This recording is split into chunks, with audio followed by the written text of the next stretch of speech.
तो देखिए, इस वीडियो में हम लोग जानेंगे oxidation reduction reactions as electron transfer reaction.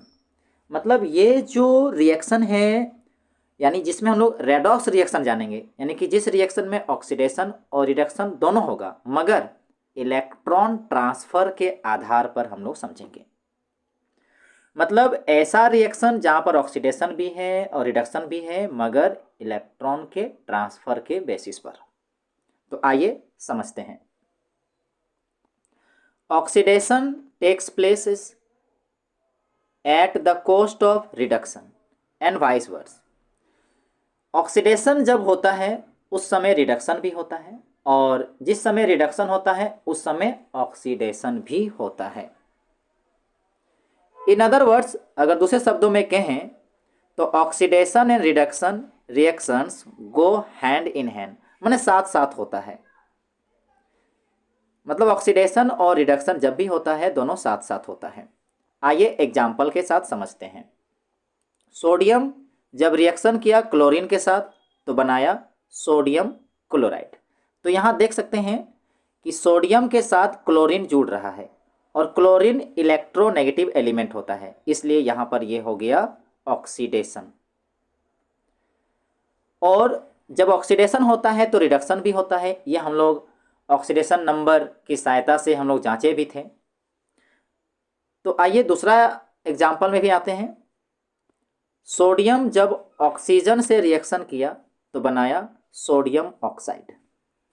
और उसके बाद यहाँ देखिए तीसरा जो रिएक्शन है वो है सोडियम जब सल्फर के साथ रिएक्शन किया तो सोडियम सल्फाइड बनाया है।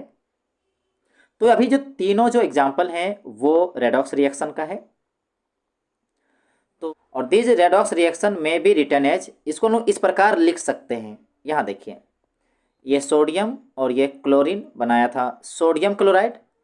तो अगर हम इसको चार्ज के रूप में लिखेंगे तो देखें यहाँ पर ये कोई कंपाउंड नहीं बनाया है, तो यहाँ पर जीरो चार्ज होगा। क्लोरीन भी कोई कंपाउंड नहीं बनाया है तो जीरो चार्ज होगा। और यहाँ पर देखिए, चूँकि यहाँ पर NaCl कंपाउंड बन गया है तो हम लोग जानते हैं कि क्लोरीन का ऑक्सीडेशन नंबर -1 होता है, तो यहाँ पर -1, और यहाँ सोडियम में तब क्या होगा +1 में, और दोनों को जोड़ के 0 हो रहा है। ऐसा चीज़ हम लोग सीखे हैं ऑक्सीडेशन नंबर में। तो यहाँ पर देख सकते हैं कि सोडियम से यहाँ पर जो यहाँ पर चार्ज बना है, यहाँ पर देखिए 2 इलेक्ट्रॉन का लॉस हुआ है, और क्लोरीन के द्वारा जो यहाँ आयन बना है 2 इलेक्ट्रॉन गेन हुआ है, क्योंकि यहाँ पर 2 से मल्टीप्लाई है इस वजह से। तो यहाँ पर सोडियम के द्वारा कितना इलेक्ट्रॉन लॉस हो रहा है 2, और क्लोरीन के द्वारा कितना गेन हो रहा है 2 इलेक्ट्रॉन। तो लॉस होना, इलेक्ट्रॉन का लॉस होना ऑक्सीडेशन कहलाता है। तो यहाँ पर ऑक्सीडेशन हो रहा है सोडियम में, और क्लोरीन में हो रहा है रिडक्शन, क्योंकि यहाँ पर गेन हो रहा है। इसी प्रकार दूसरे रिएक्शन में आते हैं। तो यहाँ देखिए, सोडियम जब रिएक्शन किया ऑक्सीजन के साथ तो बनाया सोडियम ऑक्साइड। फिर हम लोग यहाँ पर ऑक्सीडेशन नंबर बैठाएंगे। तो ये चूँकि कंपाउंड नहीं बनाया है तो इसका ऑक्सीडेशन नंबर 0 होगा, और ऑक्सीजन में भी ऑक्सीडेशन नंबर कितना होगा 0।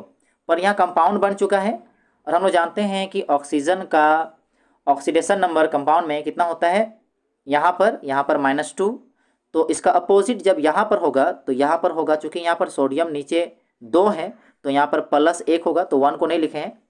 तो यहाँ पर हो गया +2 सोडियम के लिए, और ऑक्सीजन के लिए -2 जोड़ के 0, यानी कि कंपाउंड में 0 होना चाहिए। तो यहाँ पर सेट कर लिए हैं। ऑक्सीजन का ऑक्सीडेशन नंबर होगा -2, और सोडियम का होगा यहाँ पर केवल 1 प्लस में होगा, क्योंकि यहाँ पर -2 है तो यहाँ से गुना होके +2 हो जा रहा है।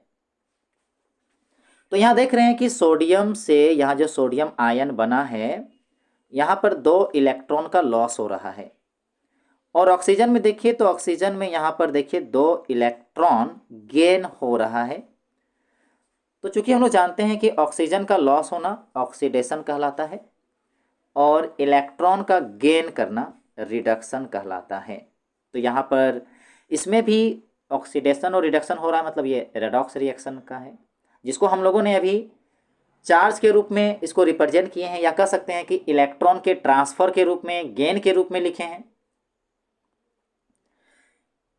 तीसरे एग्जाम्पल पे आते हैं। तो यहां देखिए, सोडियम जब सल्फर के साथ रिएक्शन किया है तो बनाया है सोडियम सल्फाइड। तो यहां पर देखिए, चूंकि सोडियम में यहां पर ऑक्सीडेशन नंबर 0 होगा, यहाँ पर सल्फर का भी 0 होगा, क्योंकि ये सब कोई कंपाउंड नहीं बनाया है, पर यहाँ पर देखिए कंपाउंड बना है। हम लोग जानते हैं कि सोडियम का ऑक्सीडेशन नंबर +1 होता है, तो यहाँ पर +1 1 नहीं लिखे, मतलब फिर भी 1 समझ सकते हैं। तो 2 से गुना हुआ तो कितना हुआ, यहाँ से 2 से जब इसका गुना हुआ तो +2 हुआ सोडियम में, तो इसका मतलब सल्फर में तब -2 होगा, जो यहाँ लिखे हैं। अब यहाँ सोडियम से बना है सोडियम आयन, और यहाँ पर इलेक्ट्रॉन का लॉस हुआ है, तो 2 इलेक्ट्रॉन लॉस करके ये बना है। तो इलेक्ट्रॉन का लॉस होना क्या कहलाता है, ऑक्सीडेशन। तो यहाँ पर ऑक्सीडेशन हो रहा है, मगर यहाँ पर देख सकते हैं इलेक्ट्रॉन गेन हो रहा है, 2 इलेक्ट्रॉन गेन हो रहा है, तो यहाँ गेन हो रहा है तो क्या दर्शाएगा, रिडक्शन को दर्शाएगा। तो अभी हम लोग 3 एग्जाम्पल लिए। तो each of the above redox reaction, तो ऊपर एक एक में जो रेडॉक्स रिएक्शन है may be consider as the sum of 2 half reaction. क्योंकि ऊपर में हम लोग 3 रेडॉक्स रिएक्शन लिए, और तीनों रेडॉक्स रिएक्शन को हम लोग 2 हाफ रिएक्शन में बांट सकते हैं। यानी कह सकते हैं कि 2 हाफ रिएक्शन जुड़ के एक रिएक्शन बना है, मतलब एक रेडॉक्स रिएक्शन को हम बांट सकते हैं 2 हाफ रिएक्शन में, यानी 2 हाफ रिएक्शन जोड़ के बना है एक रेडॉक्स रिएक्शन। तो 2 हाफ रिएक्शन बना है, तो पहला जो होगा 1, जिसमें इन्वॉल्विंग लॉस ऑफ इलेक्ट्रॉन, इसको हम लोग आधा बोलेंगे। हाफ रिएक्शन हो गया जिसमें इलेक्ट्रॉन का लॉस हो रहा है, और अदर हाफ रिएक्शन वहां होगा जहां इलेक्ट्रॉन का गेन हो रहा है।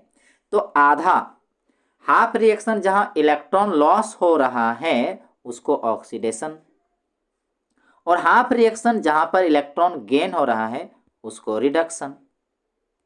तो हम लोग कह सकते हैं तब एक रेडॉक्स रिएक्शन में हाफ रिएक्शन ऑक्सीडेशन का होता है और हाफ रिएक्शन रिडक्शन का होता है।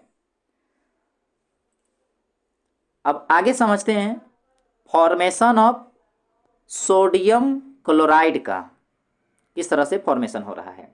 तो यहाँ देखिए, ऊपर से समझेंगे हाफ रिएक्शन को लेते हुए, और फिर दोनों को जोड़ेंगे और समझेंगे ओवरऑल रिएक्शन, यानी कि पूरा कंप्लीट रेडॉक्स रिएक्शन को।